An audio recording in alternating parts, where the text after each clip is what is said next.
this is an incredible fight. It doesn't need me to sell it, but from your point of view, someone who is a huge fan of boxing first and foremost, what does the undisputed title and it being on the line this week mean? It's everything. You know, the heavyweight division is the flagship division of the sport, and undisputed is the ultimate achievement.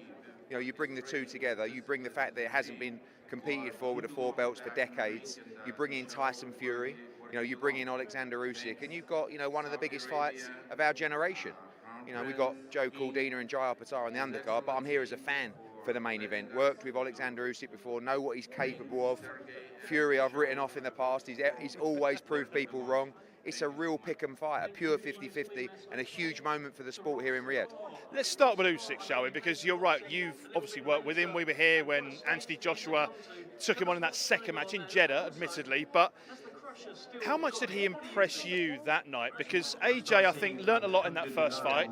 He was determined, wasn't he, to right the wrongs that first fight. But Oleksandr Usyk stood up to a lot of pressure from my memory. The most impressive thing with that performance was the championship rounds. You know, I remember the 9th round of that fight, I was up screaming it. I thought we had him. And he came out in the 10th, 11th and 12th like a train.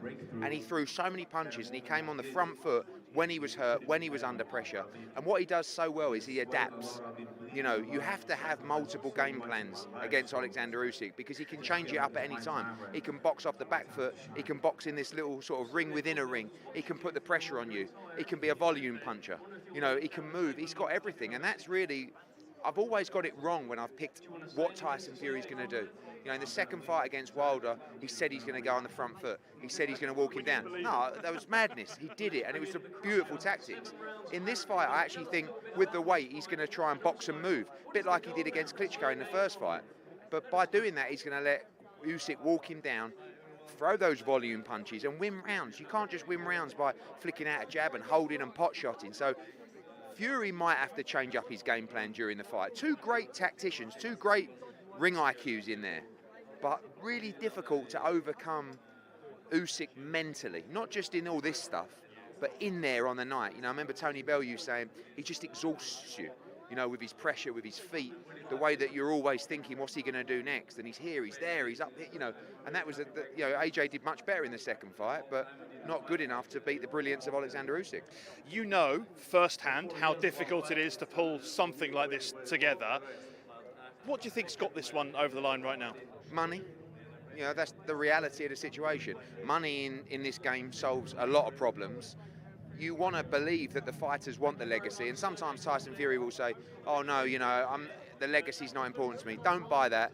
The legacy is important to Tyson Fury. Undisputed, he's a historian. You know, you sit down, you talk to Tyson Fury, he knows his boxing, he knows the importance of this fight, and this is to really establish a real great within our generation. You know, arguably the best heavyweight in our generation, especially if they can beat Anthony Joshua after.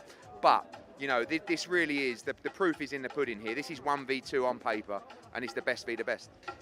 Take your fan hat off for a moment, put the promoter hat back on. There must be a tinge of regret, maybe, that it's not AJ sat up there? If Mr., you know, if His Excellency was around back then, you know, and all of these events were as coming as thick and fast as they were, I believe we would have had it. But I believe we'll still have it. I do believe Anthony Joshua will be undisputed. Call me a fanboy, call me deluded, but, you know, he's on form right now. I fancy his chances against both guys, but it's their time. They've earned this right, and on Saturday you'll see a newly crowned, undisputed heavyweight world champion. I won't call you deluded, because I remember that post-fight press conference in Jeddah, and AJ was quite emotional, I think, with what was going on, and I think it was you who sat there and said, no, look, he'll be back.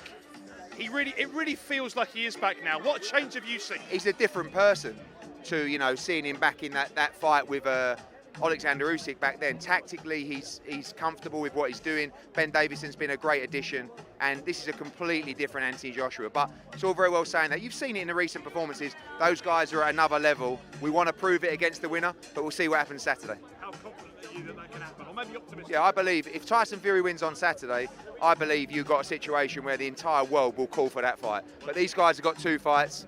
It's over to them Saturday. It's their moment. Looking forward to a great fight.